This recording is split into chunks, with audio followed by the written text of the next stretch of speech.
welcome you to the 2 p.m. session, 10 Ways to Solve the Website Conversion Rate Dilemma. I'd like to now please welcome Evan Weber, CEO of Experience Advertising.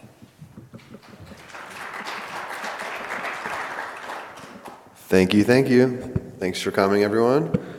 I'll try to do my best to give all the content and information that you could possibly take in at one time. If I could ask, how many of you are merchants or advertisers? Okay, good. And how many affiliates? Okay. The presentation is primarily geared towards merchants and advertisers, but affiliates, I'm always sort of recommending to affiliates that they look at becoming a merchant at some point. So this should give you better margins. This should give you some wherewithal to go ahead and accomplish that if you so desire to make the leap. So how many have ever attended one of my sessions? No one, really? Wow, okay. Awesome.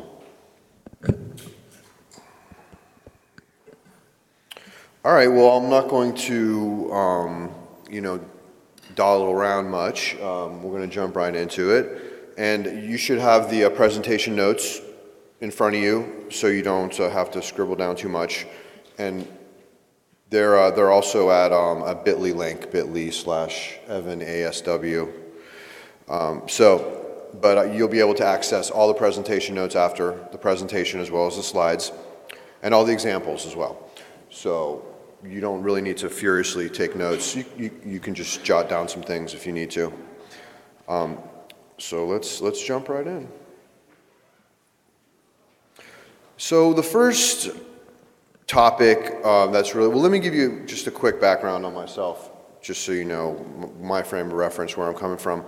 I've been in the digital marketing industry for 20 years, an actual 20, not a 10 extended to 20, not a 15, but an actual. I started in 1997 in the industry, back when there was no pay-per-click, there was only SEO, and no one really knew much about it. Selling on eBay, selling through websites, things like that. From there, I went on to join a company that was an internet startup in 2001, and we grew that to a 60-employee company and millions of dollars in annual revenue from nothing, basically in a niche that wasn't exploited online at that point. So it was primarily through that experience. The company was called dentalplans.com.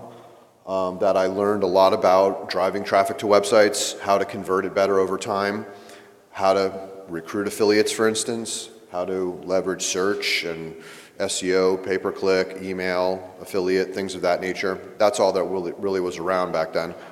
Over time, other things popped up. I ended up leaving there in 2007 and launching my agency, Experience Advertising.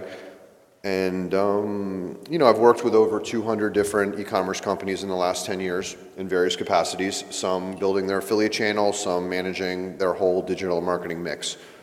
So, and some, consulting as well. I'll work with companies to make their in-house employees more effective and more productive. So that's something I like doing as well. So that's just a quick little background so you have some frame of reference on me. So I do consider myself qualified to speak on this topic, although one caveat to that is your conversion rate is sort of never good enough. Even if you work on it for 10 years, it still could be improved. So your conversion rate is going to make or break all of your online spending and all of your internet-based ROI.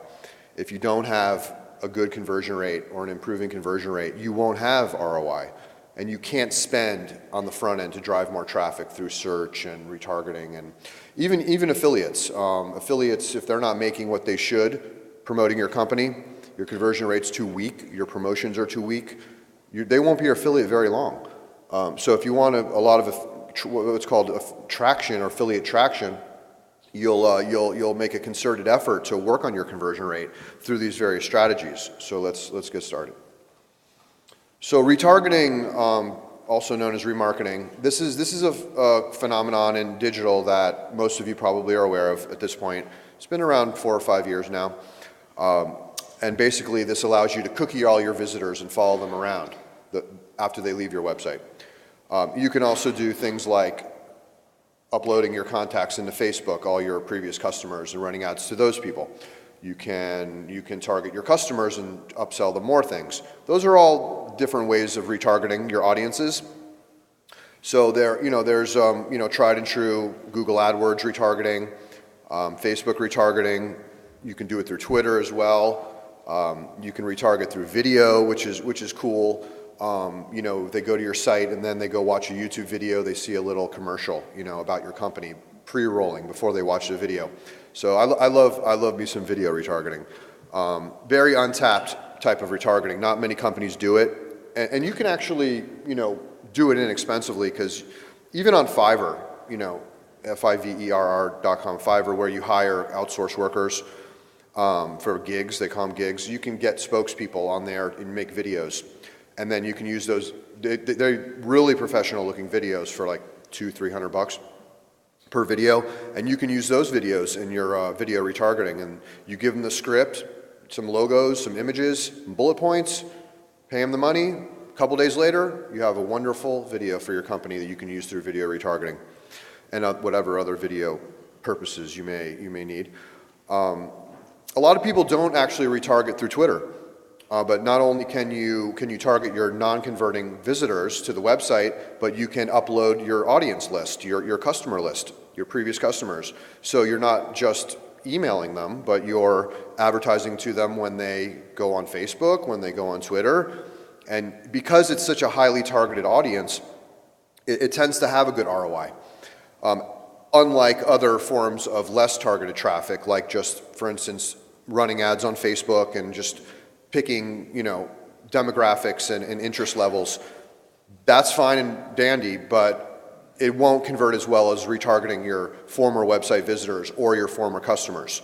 So in my opinion, your retargeting campaigns should be primary as far as running your online advertising campaigns. I mean, I tell clients all the time that, when they want to advertise on Facebook, we're gonna run ads to your non-converting visitors, your converting visitors, your previous customers, and let's go from there once that's converting well and you're getting a nice ROI. But that, obviously on Facebook there's 10 different ways to advertise, so you can do those 3 first and then move on to more like lookalike audiences and things like that. Let me jump over to the notes real quick. So yeah, this, another one, email retargeting. Email retargeting is kind of new.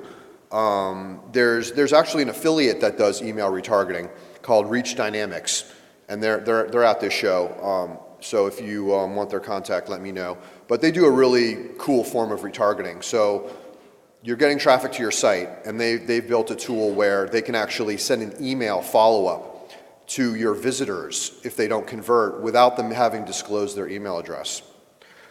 So that's a really cool thing there that they've developed. SendRoll is a new program by AdRoll. AdRoll is one of the bigger retargeting companies that you can go, you can run ads on Facebook and on the web, and I like running retargeting directly through Facebook personally, but you can run it all through AdRoll if you choose. And they have a program called SendRoll, which actually puts a little pop-up on your site, and they'll send the follow-up emails for you, the marketing automation type of follow-ups. And so that's just another way to boost conversion rate. So, and then of course there's shopping cart abandonment follow-up emails. That's another form of retargeting, and I'm sure most of you are probably doing that now. But if you're not, there's a company called Sales Cycle, which is an affiliate that has a really awesome behavioral retargeting platform, and you just pay them as an affiliate. So that's if you don't have like an in-house cart abandonment follow-up email situation going on, you can use Sales Cycle. They run through CJ, Linkshare, ShareASale. You can pretty much pick and choose what network you want to use, and you just plug it into the site and it starts running. It's beautiful. So I'm not going to belabor it too much, but retargeting is something, there's probably 5 or 6 different ways that you need to be retargeting, not just through Facebook, not just through Google, but all of them, because they all have good return. So when you go back home and leave this conference, my number one recommendation is to make sure you have a really good retargeting strategy for your company. One thing you do need to be a little wary of, it's not all good with retargeting because, like for instance, through AdRoll, and I'm not going to, throw them under the bus or anything, but the reality of it is a lot of these retargeting companies will run your stuff to as much inventory as possible, and that runs up cost because it's not on a CPA or CPL, it's on a CPM. So the more inventory they expose your retargeting ads to on the web, the more cost it runs up and it dilutes the ROI. So I like to run through Facebook and through Google first, then add Twitter, then look at the rest of the web through something like AdRoll or something similar, and use that, that strategy. So that's retargeting. And this is just, a simple, depiction of what it is. They view it on your site, then they view it later. And that's dynamic retargeting. Dynamic retargeting is where they're being retargeted with the product they actually viewed on your website, which is dynamic product retargeting. That's actually where it's at for merchants with product catalogs. If you don't have a product catalog, it doesn't really apply. But you can also, if you don't, let's say you're a service business and you do multiple services. Well, if they visited this particular page, your plumbing page, then you can serve up plumbing retargeting ads, bringing them back to that page. So you can divide up your services among the channels and run targeted ads to what pages those people visited on your website. And this is more of a dynamic product retargeting where they viewed a shirt, then they see it in a retargeting ad, it brings them back to the site. Simple as that. Really simple stuff. It's amazing it took them until 5 years ago to figure, to get this out to the, to merchants. I wish they would have had it. Actually, it's kind of funny. I always say I'm glad they didn't have it when I was at my former company because I would have made the owners a lot more money. And so I'm actually glad it wasn't there 15 years ago. But they finally developed this technology, and now it's very common. So let's talk about pop-ups. Pop-ups there's a lot of ways to do it, slice and dice the pop-up thing. But at the end of the day, pop-ups do collect email addresses quicker than selling to someone one-to-one, one-by-one sales on your website. Let's say you converted 2%. You're only gathering 2 people's email for every 100 visitors, where with a pop-up, you could get upwards of a 10 or 15% opt-in rate on your traffic. So that's just growing your email list faster, which is going to increase your revenue when you blast those people, your promotions. So I'm a big proponent of pop-ups. Now, Google has recently come out against certain types of pop-ups, interstitial pop-ups, pop-ups where you show the whole site to the visitor, annoying pop-ups. And it's still kind of working itself out, but in general, the concept is pretty solid, and I haven't heard anything to the contrary, although I'm, ear to the ground about it. I really like slide out widgets as well. VCTA is great. That's more of a service business type of, it slides up on the website and says, book an appointment, click here. So VCTA is great for service businesses. You can set appointments. Your clients can send you money through it, right through the widget on the website. Another common thing is an exit pop, which is before you go, here's a great deal. I'm a big fan of that. Most of my clients want that type of pop-up. It's just a way to catch people before they leave as they're abandoning the site. And then there have been some, well, these are some pop-up examples. I mean, pop-ups, you've all seen them. You've all been surfing, buying things online, and most sites have pop-ups. These are, just some various types of pop-ups, info pop-ups, coupon pop-ups. Another really cool type of pop-up is an on-site survey, and that 4C is a great company that does that. I have a link here in the presentation notes. It's FOREC. They've been around forever. They've been around for like 15 years or more. So they serve up a little widget on your website that surveys your customers, your visitors. It asks them certain questions about their experience on the website, what they like, what they don't like. It's a great way to get feedback from your website visitors about what they like and what they don't like about your website, flat out. Most companies go through this process of growing a website or even marketing online, and they have no idea what their website visitors think, and they don't care. I mean, they should, but they just don't. They don't seem to care.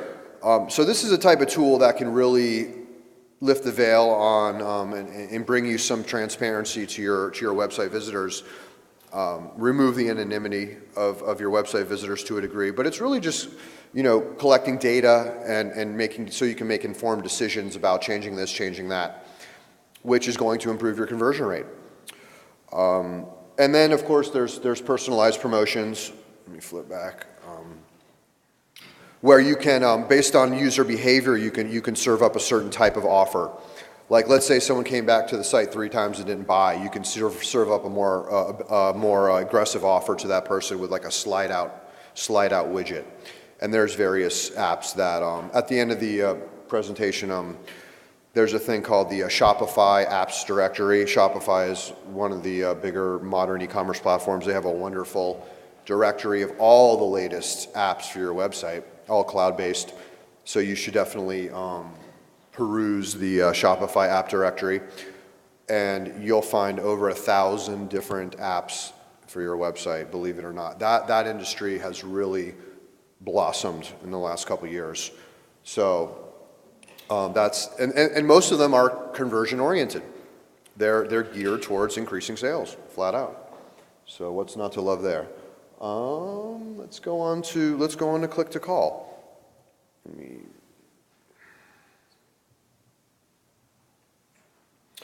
So click to call, I mean, this is something that's really starting to take off. Not all companies are wanting phone calls from prospective customers. In my opinion, you should. I don't care what you're selling, you want that phone ringing. Now, some companies don't have it staffed like that. If you don't have the sales staff, if you don't have the customer service staff, then maybe not. Although I think it's a worthy endeavor to have that position, because there are a lot of ways to increase phone calls from your site traffic. You can run ads on Google just for calls, just keyword campaigns that just bring in calls. They never even visit the website. And so a lot of B2B companies run call-only campaigns. They're just looking to drive in calls to the call center or the sales center.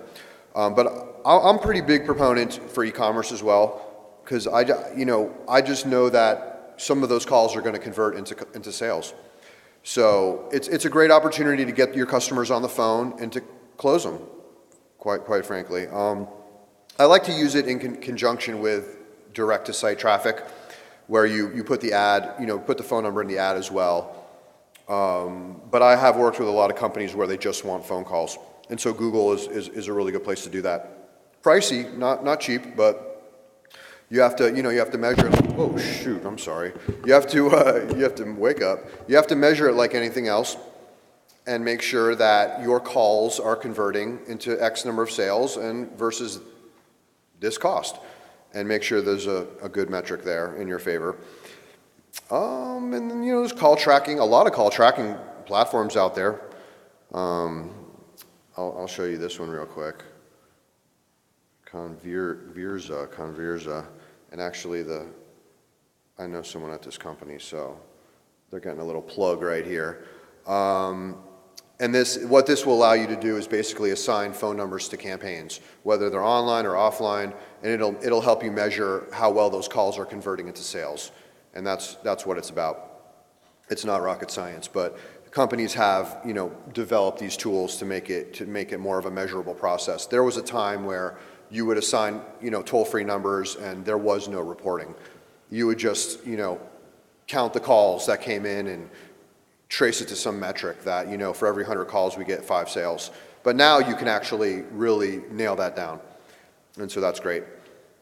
Let's see. Yeah, with Facebook ads, it's great. I always like using toll-free numbers in Facebook ads. You can put toll-free numbers in the headline, in the description. You can put them in the image. You know, you're running ads on Facebook. Why not use it to generate inbound calls? I mean, really. And some people might not call, but they might. So they'll either click or they'll call. So why not dedicate some toll-free numbers to your Facebook ads? So that's a good strategy to boost inbound calls to the call center. And of course, you have to have your salespeople ready. If they're not effective salespeople, it's going to break down very quickly. But if they're great salespeople, they're ready for the calls, they're ready to, you know, answer their questions and serve up a promotion and close the sale, it's money in the bank. It's a no-brainer. And I'm not a real big fan of outsourcing call centers, to be honest with you. It can work. Plenty of companies do it, but I always, you know, advise, and this is how I've done it in the past, is to have in-house salespeople or phone people that can handle the inbound calls. And it's also good if you can, you know, press 1 to ask a question about the product, press 2 if you're already a customer. You have to have the two departments divided, customer service and sales. And then when you're driving in calls from your online campaigns, you can measure them and see what your ROI is and see if it's making sense or not, or what needs to be tweaked. But this strategy is, you know, it's a proven strategy. It's no ifs, ands, or buts. Driving in calls increases revenue any way you slice it. So this is just an example of how Google does it. So they put these call buttons. Now the thing is, you know, because a lot of traffic has moved to the phone and gone mobile, that's why Google's pushing call traffic, because most people are on their phone anyway searching Google. 60% of people are searching Google for different companies, different searches. So you'll see these call buttons, call. And when they click to call, you get charged, of course, but you're getting a call into your company. So it's on you to close it. And those might be some previous customers, sure it might. But some of them might be new customers, so you really have to handle it well. So let's talk about, you know, paid search, PPC search, and display. You know, Google is still the #1 source of targeted traffic on the internet. I don't care what anyone says. It's a fact. It really is. You need to maximize that. You know, I hear companies saying, you know, we don't advertise on Google anymore. It dumbfounds me. Now, there are best practices like exact match and not broad match, you know, things of that nature. Otherwise, they'll juice your account. You know, Google is set up to juice your account if you don't run it on exact match or phrase match. You run it on broad match, you might just get killed. So run it on exact or phrase match. Broad match, I never recommend broad match. And then you have to have your negative keywords. Like, for instance, you're selling some kind of tech product or whatever. There might be a lot of people looking for jobs in that industry. You're not looking for new hires through this. You're looking for customers. So that would be your negative keyword: careers, jobs, things like that. So you don't want those searches through your Google ads. And so, but the Google extensions are a must. Site links, call out extensions, review extensions. This is where you're building out your Google ads. I have a little video here. I don't know if I'm going to play it because it's like 2 minutes, but I don't think I'm going to bother playing it because it's pretty much what I'm talking about. When you're completing your Google ads, you make sure to have your site links all filled out, like about us, testimonials, reviews. Call out extensions are like something you want to say, like this week only, save 10%. And review extensions are actual reviews you can pull from your website and show in your Google ads. All of that is going to benefit your performance on Google. If you don't run these links, these site links, your performance won't be good enough, likely. So you really need well built out Google ads. And I always like to insert the keyword in the search. The search keyword in the ad copy. There's a little tag you put into your Google ads where it actually takes the keyword and it puts it in the Google ad. Let's say you search for, you know, chocolate. It'll say, you can put in your ad, you know, best chocolates or whatever. So that's nice when you can do that. And you can, and I also offer a promotion in the ad copy. Promotion, internet marketing is promotion driven. Affiliate marketing is promotion driven for that matter. But if you're running ads on these platforms and you're paying for these ads, you need to be very aggressive with your promotions, especially for new customers. And you can have, save 20%, mention Google 20, Facebook 20, Bing 20, Yahoo 20, whatever. And you can track those coupon usages to the platform, and that'll help track your ROI a little better. It'll actually improve your ROI because it'll incentivize people to purchase a little more frequently than just saying, oh, should I buy from there, or there, or there, or there, or there? Well, this one's 20% off, so let me buy from there. And then you have them, so you can remarket to them and get more sales out of them. You may not even have ROI on your first sale, or you may even go backwards. But over time, as you email them and retarget them, and you can get your ROI over time. But most companies don't necessarily look at it that way. They want their ROI today. But it really is a long-term view. So you should look at it like that. And then there's the continuity between the keyword search, the ad copy, and the landing page. So that's, searching for the best chocolates in the ad, and on the landing page, they're going to see the best chocolates, flat out. They search for roses in the ads, roses on the landing page. So you need continuity with the keyword searches and the ad copy and the landing page. You should never send everyone to your homepage. That's completely ridiculous. Unless if you have like a one-product website, then maybe.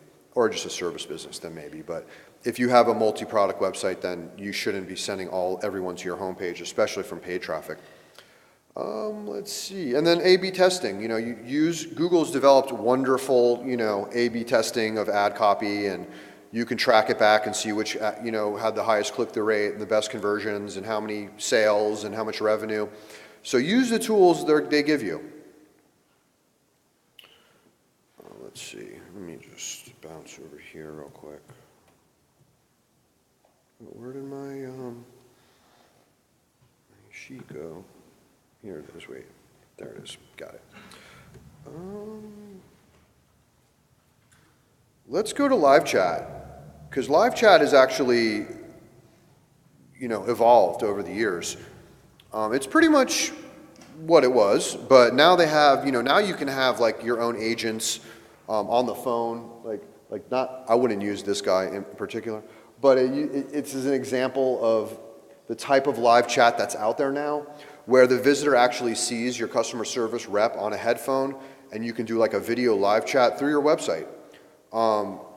And that's a thing called ClickDesk. But there's other ones out there. I just thought this was a good, visual depiction of it. But this is, live chat. I'm a big it's called ClickDesk. ClickDesk, yeah.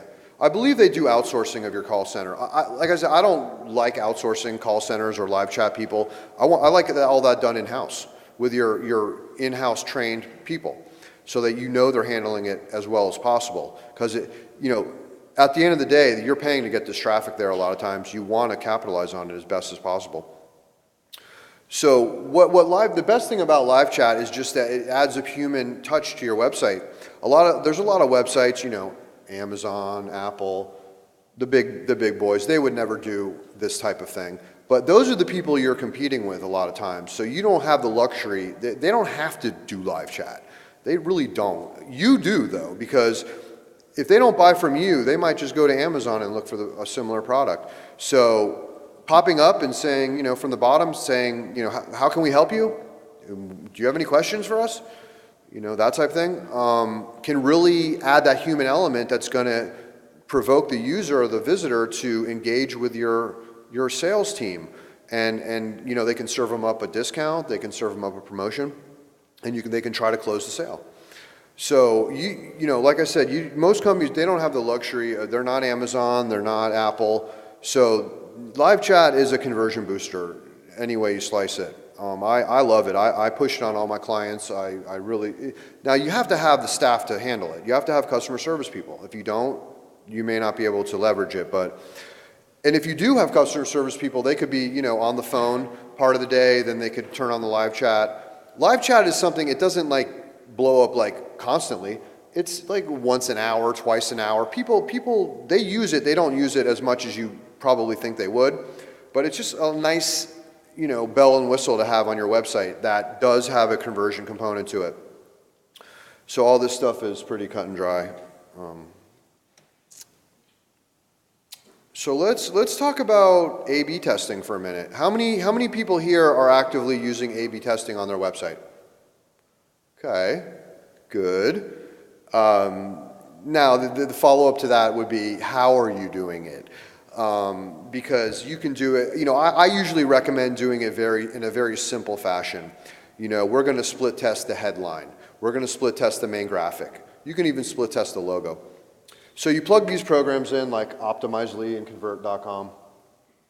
Optimizely is a little pricier, but it's the best in the industry. And Convert.com is kind of the more affordable version. So you plug this into the website, and then you can select a certain part of your website, like the headline or the logo or the Shop Now button, let's say, or Buy Now button, and you can make it 50% bigger or make it blue instead of red. And then that it will run to your traffic, and then it'll end up telling you which version of that page element converted better over time. And so you can say, oh, the red button worked, let's go with the red button. Or the bigger button worked, let's stick with the bigger button. Or this logo converted best, this is our new logo. The logo is a funny thing because companies like to design a logo and they think it's like so great, but you really don't know how great it is until you run A/B testing with it and you see which logo out of 3 or 5 actually leads to the most sales. So, and I tell clients all the time, and it even holds true for myself, I never even know which is going to work best. You never know till you run the little experiment and you see like which, main image, submit button, logo, add to cart, product photos, button colors, these are all things you can test with A/B testing on your website. So if you're not A/B testing, that's upside as far as I'm concerned. It's low-hanging fruit and it's upside. So sign up with Convert.com or Optimizely.com and plug it in the site and start running your first A/B test. And you'll be astounded with the results, most likely. And then you just move on to running another one, and then another one, and another one. Don't overcomplicate it. Just test different parts of the site, different parts of the layout, and move on to other parts. And over time, that will boost your conversion rate just by running through that exercise. So this depicts, these are all different areas that can be A/B tested. The headline, the video, you can test like a video there versus just a graphical image there. The sign up button at the top right, the form on the right, these little areas down here, this little headline in the middle. These are all areas that can be split tested, A/B tested, with other versions of that statement or that video or that image. And this is what will boost your conversion rate definitively, is doing this type of, they call them experiments. I don't love that word for it because it kind of scares people away, but at the end of the day, and your website may not be as, have this many sections. This is kind of like, hyperdrive kind of stuff. This is like how many sections you could be testing all at once. But I don't recommend doing it all at once anyway. I would start with number 1, the headline, go to number 2, the main image or video, move around the page, and 3 to 5 versions of that thing. And let your traffic run to it, look at the results, and see which statement won, make that statement live on all the site traffic, and then move on to the next section. So that's how A/B testing is done in a nutshell. And they've really developed a tool to make it, they've actually made it so you don't even need IT help to do it, to do a thing. This puts it in the marketer's hands with Optimizely and Convert.com. There are others, but those are 2 of the bigger ones. So let's talk about trust and security, one of my favorite topics. This is like, I'm always talking about this. I don't care who I'm talking to. They call me and they want to know how to increase their conversion rate or what they should do with their website. The first thing I look at are their trust logos. I'm like, you don't have this, you don't have this, you don't have this, you don't have this, and you don't have this. You have this, but this is wrong. You know, they have the authorized.net logo on their website, and they think it's not really a trust seal. It says verified merchant, but people don't really know who authorized.net is. Now they do know who Norton's is. They know who McAfee is. They know who the BBB, VeriSign. Those are the popular trust logos you need on your website. TrustE. And I do recommend several trust logos on a website. You can put them in the footer, you can put them in the header, you can put them on the product pages, in the cart, in the checkout. I like to put them all over the damn site. Put them as many places as possible. Another thing that, let me see, do I have an example of it? No. Oh wait, I think I do on the notes.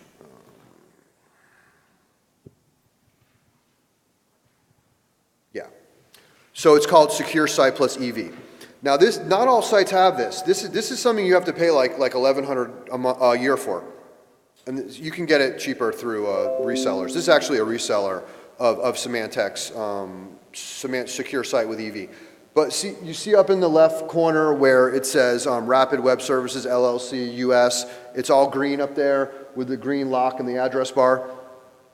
That's Secure Site plus EV. That right there will increase your conversion rate.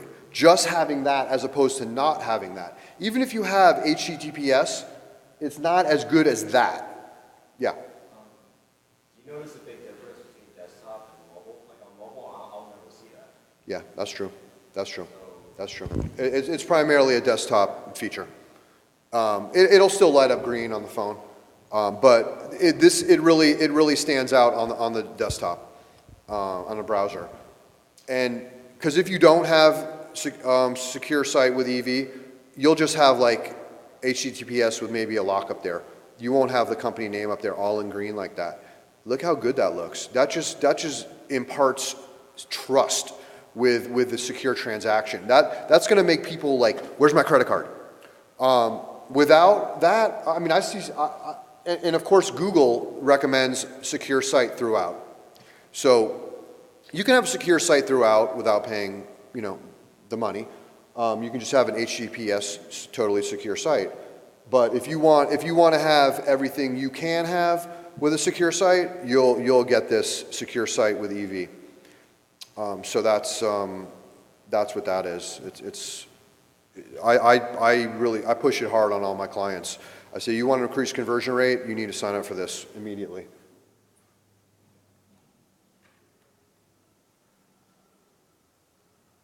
Oh wait, my bad, I'm on the web. Okay. So, and then there's a thing called the Norton's, check time real quick. The Norton's Shopper Guarantee. So the Norton Shopper Guarantee is great. Do I have I think yeah. Well, see, Norton's is the #1 trust seal. This right here depicts it perfectly. Norton's is the #1 trust seal. So if you have any of these other trust seals, you're not up to par with what people expect to see on your website.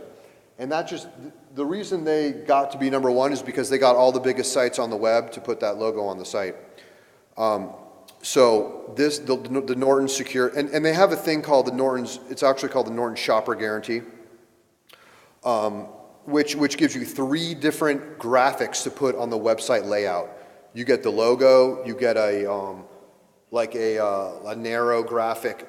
It's called the Shopper Guarantee. It actually guarantees the sale. It actually gives them like insurance on the sale to the consumer. It's just another warm and fuzzy. It's another thing that conveys your website secure and that you're trustworthy. And these things matter. I'm telling you, these things matter towards your conversion rate like you have no idea.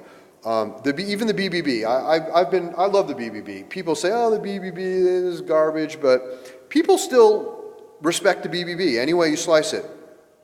So if you've been in business for 1 year in the location, you can get the BBB logo. I think it's like $400 or $500 a year, and you get the logo. You put it on the site in an obvious place, very conspicuous, and it's just another.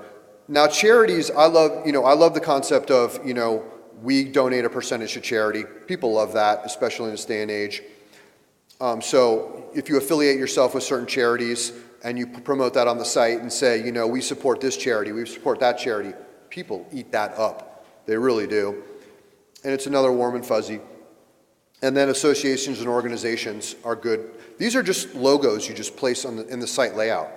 And people love logos. The right logos, though. They don't love every logo. You just throw whatever up there. But if you throw like great logos up there, it will increase conversion rate. Okay, let's talk about referrals and sharing, two of my passions. So referral programs they're very similar to affiliate programs, and everyone knows what an affiliate program is. You have affiliates sending you traffic and you pay them on a percentage. Well, a referral program is similar. It's just with your customers and your visitors to the site.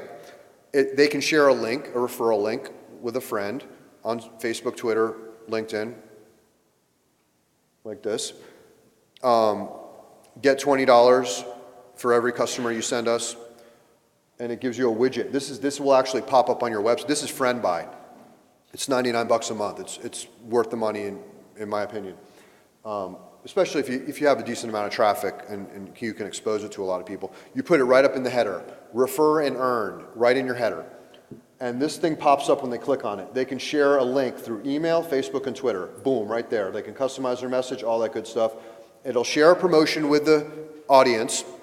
And if they buy, it tracks the purchase. If they send a buyer, the person that referred them gets their $20 gift credit on the site, $20 credit on the site. And that's as simple as it has to be. But of course, you have to push, referral programs. You have to really like make them part of the culture. They should be talking to your customers on the phone about, or did you know we had a referral program? Your emails that get sent after they purchase. Click here to refer and earn, on the website, on Facebook, on Twitter, boosted posts. You should push the crap out of your referral program, but you have to push it over time. It's not going to kill it the first month. Over a year, though, when we introduced the referral program, very similar to this, on dentalplans.com, my last company, it did $100,000 in pure profit the first year. And they fought me tooth and nail on it. We don't want that. It's not going to do anything. We had to build it ourselves because there wasn't this tool then. We built our own thing that worked not even as well as this works, and it still did $100,000 in pure profit, and I was vindicated. So I became passionate about referral programs, 15 years ago. And so, they're not going to refer you if you're not a referable company. So you really have to get the customer service thing right, and you really have to take a lot of pride in doing that. And then you'll be a referable company, and when you start pushing this type of widget, people will use it actively. And then if they make some money, they'll use it more, kind of like affiliates. And the nice thing about referral programs is it lowers your overall CPA. Your overall cost per acquisition goes down as you get more referrals because they have a lower cost per acquisition than other channels. Let's say you're paying out $20, so you're paying $20 for a new customer, whereas other channels you might pay $30, $40, $50. So it does lower your overall cost per acquisition in the long run.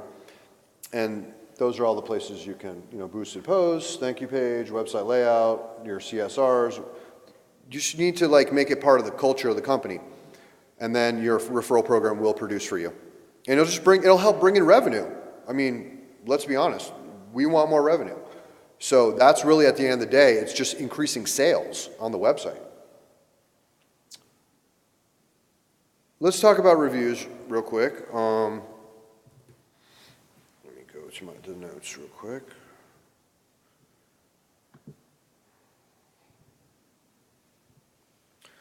So reviews, customer reviews, I'm sure you all know how important they are, but they are the #1 motivating factor of online purchasing on the internet. So you need an automated reviews widget on your website. If you just have one of those reviews widget that's on the product page and they click here to review and they click the stars and you'll never get any reviews. You need an automated review widget like Shopper Approved, or there's one called Judge.me, which is cheap, it's $15 a month. It'll send automated emails to your buyers and asking them to give you reviews and give you the gold stars. A Shopper Approved is another one I like. There's Trustpilot. There's a bunch of them. But Judge.me is a really low cost version.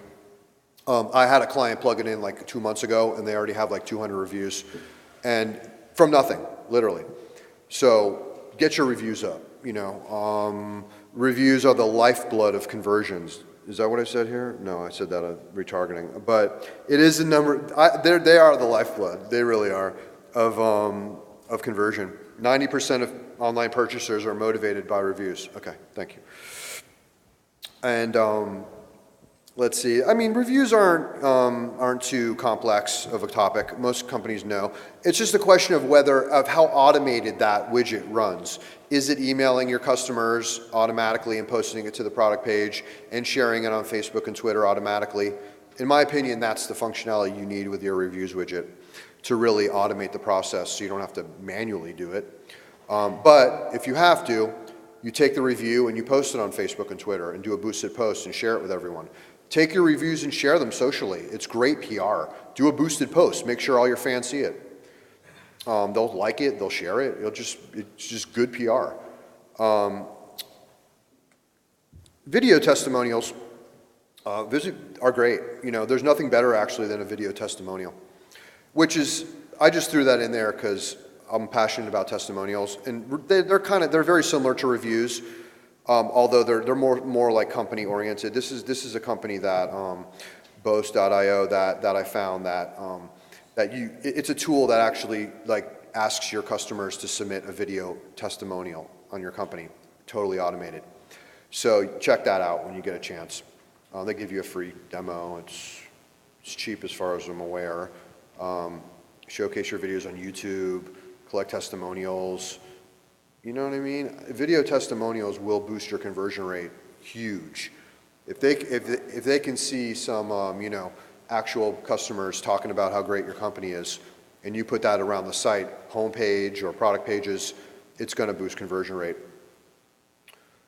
So that's a great one in my opinion. And blogger reviews. I mean, you never have enough of those. And you should have a strategy for getting them. Finding bloggers, whether you buy a directory or access to a directory of bloggers or look through the BlogHer network, and you start prospecting bloggers and saying, hey, I'd like to send you a product. Will you do a video review or do a blog review? That's just great for SEO. It's great for organic saturation of your product type, your company, your niche. So you can never. They're like affiliates. You can never have enough good content-based affiliates in bloggers. And bloggers, a lot of times you have to pay them a fee. Sometimes they'll do as an affiliate, or they'll do a little mixture of both. But in general, having a good blogger outreach strategy, whether you hire someone to do it or outsource it, do it internally, it's a great way to get traffic and also dominate organic search results.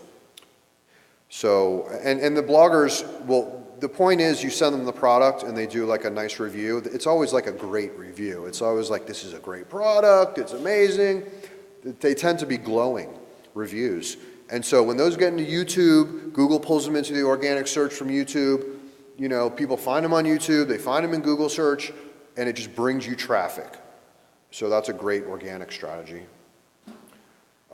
This is just, documenting reviews and, The nice thing also about these review widgets is when you start building up some 5-star gold to 5-star reviews, they'll actually put the gold stars in your search listing in Google, and your paid search and your organic listing in Google. Like you'll see. I should have made an example of it. Yeah, I didn't do that, but I can send you, or you can find it. But if you just search different things, like what, I'll just search it real quick. There's one, it's like gold bullion or something, or like buy gold. This is one I used in the past. No, that's Bing. We don't want Bing, we want Google. Although I love Bing. Bing's low-hanging fruit. Here, so you see like the top one, no gold stars. Number 2, gold stars. Number 3, no gold stars. Number 4, no gold stars. No gold stars. There's some gold stars. So once you have a good reviews widget on the site, they port your gold stars over to your search ads, both organically and paid search. And that will actually help bring more traffic to your site and get you more buyers, because they'll be more impressed when they click through. Like, oh, gold stars, great. People love gold stars. I love gold stars just because people like them, but put them everywhere. So this is the last slide, and then hopefully we'll have a couple of Q&As. You know, because the internet is so competitive, every niche is hyper competitive, you know, you really need to motivate buyers with things like incentives. You know, I like the restaurant.com gift card. It costs you $3. It has a $25 perceived value. I actually linked to it here. Like I said, you can access these notes. But you can get a hold of restaurant.com, and you can give out these vouchers. You know, when you buy today, you're going to get a restaurant.com gift card worth $25 or $50. It boosts conversion. It's just something that's gonna. There's another one called I Feel Goods, right here. They do it all digitally. These guys are great. IFeelGoods.com. They actually have like all types of different incentives, digital and like gift cards, other type, Google Play, all types of stuff you can give out for people. I mean, big companies, McDonald's uses them. Tons of big companies, you know, 1-800-Flowers, they all use this strategy, this incentive strategy. Get a $10 iTunes gift card when you purchase today.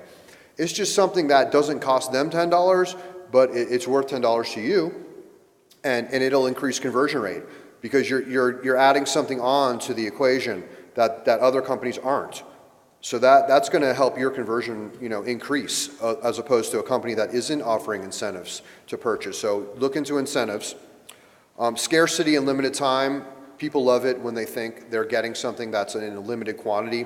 There are actually apps out there that will put like limited quantity on your product pages. There's apps specifically that, you know, and this deal is expiring in 24 hours, that type thing, that motivates buying behavior. Upselling in the cart is, a lot of companies do it. You know, you've added this to the cart, so check this out. That's increasing the order value. Have an offer on your thank you page. That's, you know, when they purchase, thank you for purchasing, now, you know, save 20% on this item. Or check out a dental plan. Or you need insurance, click here. It's just a way to monetize. You can do it with affiliate offers. You can put relationships together and on an affiliate basis and just get paid on a performance basis with other companies. And they can do it for you. Do it for them, they'll do it for you. Scratch each other. I call that partnership marketing. You should always look for companies that are non-competitive but have a similar audience that you can do reciprocal partnership marketing with, where you pay each other a rev share and you promote each other to your audiences and see what kind of sales you can drive for each other. If you put, you know, 50 like those together, it could do, you know, 100 grand a month. Let's see. You know, LTV is, you know, you have to have a strategy for lifetime value because it costs so much to acquire customers in this day and age. A lot of times there is no ROI or it's low. So, you know, you're going to sell more to those customers, hopefully. So you really need a good strategy, loyalty, retention. It's along those lines. But that's going to help you monetize over time your audience better. And have great follow-up emails. A lot of companies have crappy follow-up emails. Thank you for purchasing. You know, how about thank you for purchasing? Click here to join our referral program. Click here to email this to a friend. Click here, you know. Your order confirmation emails is a great opportunity to actually expose them to new products, to promotions, to your referral program. And so, you know, these are things that all your customers are seeing, so take advantage of them. And that's it. So, can we, let's do some Q&A. Any questions? I know you have questions. Someone will get us started. Hi. Hi. I run an in-house affiliate program. We do a lot of A/B testing in all different areas. We use Optimizely on our actual website, but when we're doing landing pages or ads, we do it manually. And we are struggling with finding a system to keep it organized and to track with the data and the creatives what worked, what didn't, and for future to be able to refer back. Do you know of any systems that we can plug in the testing information and they report on it? Yeah, I don't see why you couldn't, run it on those landing pages. You just run it as a different experiment. As long as you put the code on those pages, you just run it as a separate experiment from your main website, and on the landing page. A lot of it will do through Impact Radius, and I don't think they integrate optimizing them, so it's more manual. I mean, I'd have to take a look at it, to really see what you're referring to. But typically with these A/B testing tools, you can put them on the site, you can put them on landing pages. Maybe if you're running Optimizely on the site, maybe you'll use Convert.com on the landing pages or a different provider to keep them separate. That could be a solution. Okay. Yeah, like I said, I don't see why you couldn't use it, more broadly than what's currently going on. They just may not have the code on those landing pages right now for the tool. Some of the ads are also on pages that don't belong to us. They're on affiliate sites. Oh, okay. Yeah, third-party So- sites, it breaks down. Yeah. Yeah, if it's third-party, then it definitely breaks down because you can't run other URLs that I'm aware of Exactly. through your account. So you tell them, sign up for Convert.com and put it on, and you just tell them what to do, how to do it. A lot of the times you have to direct those partnerships to, listen, this isn't working well enough. Do this, this, and this. And then they'll probably listen. They want it to work better, in the long run. So, yeah, push it on them. Absolutely. Thank you. No problem.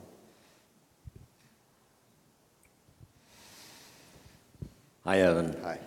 All right, so my question pertains to checkout drop-off. I got thousands of them every week, so I'm like, I have different variations. I A/B tested all checkout methods, add to cart, and I want to ask you what your favorite method of checkout drop-off retention is to get that sale to complete. Well, I mean, it's most definitely shopping cart abandonment follow-up emails in a sequence. One isn't enough a lot of times. And a lot of times you have to have a coupon in there if you really want to motivate them. But again, dynamic product retargeting. When they leave the site, they see that product immediately on Facebook and the web, bringing them back to the site. Absolutely. Those are the two tools that I'm aware of that will address shopping cart abandonment. I also have an Amazon store, Yeah. and I noticed that some of them go to my webpage, drop off, and then buy on Amazon. Yeah. But I don't want them to buy it on Amazon. Right. Because Amazon is a big Yeah, tough to work with. CPL. Yeah. Okay. Well, I mean, you're going to have some of that. Amazon is that place they think they can get it lower priced a lot of times. No, my Amazon page is $5 more, Okay. and they still go to Amazon. and buy Yeah, it, and I see yeah. their Listen, names. Amazon has a lot of e-commerce cornered. You like that? You just have to ratchet up your promotions on site. Make it so they don't want to leave. Like, for instance, they go into the cart. You know where that coupon code box typically is? Have like a coupon already in that box, like 25% off today only, something like that, or 25% off for new customers.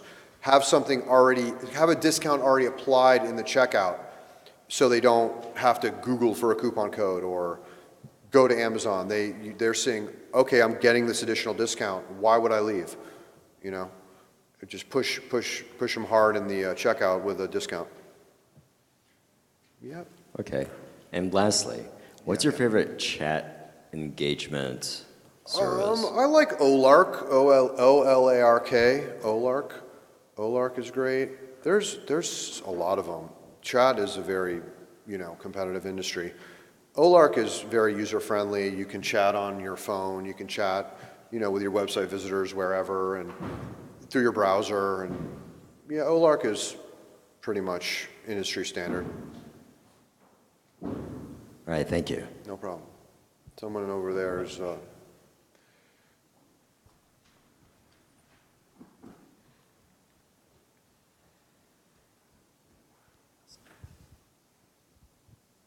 My question was regarding the pop-up section. I was always nervous when I saw those apps for the pop-ups that if I have too many of those apps, it's just going to drive the customer away because they're going to be getting hit at every page with all these pop-ups that say, you know, buy this, buy that. The exit pop-up seems the best to me. But do you ever experience it that they work negatively against conversions rather than positively? No, I never have seen it work negatively, to be honest. I had a client that, a fabric company, a big fabric company that never ran a pop-up, and they did millions of visitors a month, one of the biggest fabric companies out there. When they added that pop-up, they immediately to all site visitors, their email collection increased 500% just by adding that entry pop. So it's the only negative on pops right now is what Google has recently said, that Google doesn't like certain kind of pop-ups and may lower your organic ranking. So it's the verdict's kind of out on that right now. But in general, pop-ups do, you know, in general they increase conversion rate and they ramp up your email collection. So when you push that blast button, you're blasting more people. And a lot of times you have to be really aggressive with your pop-ups, you know, 30% off, 40% off for new customers. You really have to be aggressive with your pop-ups. Companies that run them at 10 or 15% off don't perform anywhere near as well as bigger discounts. Like, there's studies that show discounts in the 10 to 15% range don't excite people. A lot of our pricing for the company I work for is like mapped, so we're not able to give those really steep discounts. Yeah. But outside of discounts, what kind of promotions would you? I like sweepstakes entries, monthly sweepstakes. Win a $500 shopping spree. People love entering sweepstakes. So if you don't want to do discounts, you can do a sweepstakes entry, and you can use like a WooBox or Wishpond to run the sweepstakes through. You have to use a tool like that. Otherwise, it doesn't collect data as quickly as using an app. So you use either WooBox or Wishpond, and you launch the pop, enter our sweepstakes to win X, and use that as your pop-up to ramp up email collection. I mean, I could talk for an hour on sweepstakes because I love me some sweepstakes. Just you don't have a social media strategy without sweepstakes. Just people love entering them, and they go viral, and they're cheap and they're effective. So sweepstakes do increase conversion rate because it will ramp up your email collection. So when you press that blast button, you're blasting more people to buy. So run sweepstakes. I should have put sweepstakes in this presentation because it is a conversion booster. But I have articles on sweepstakes. If you look at my LinkedIn profile, you'll see articles on sweepstakes in there if you want to read up on sweepstakes. Are we good? Are we done? We're done? Okay. Thank you so much, everybody.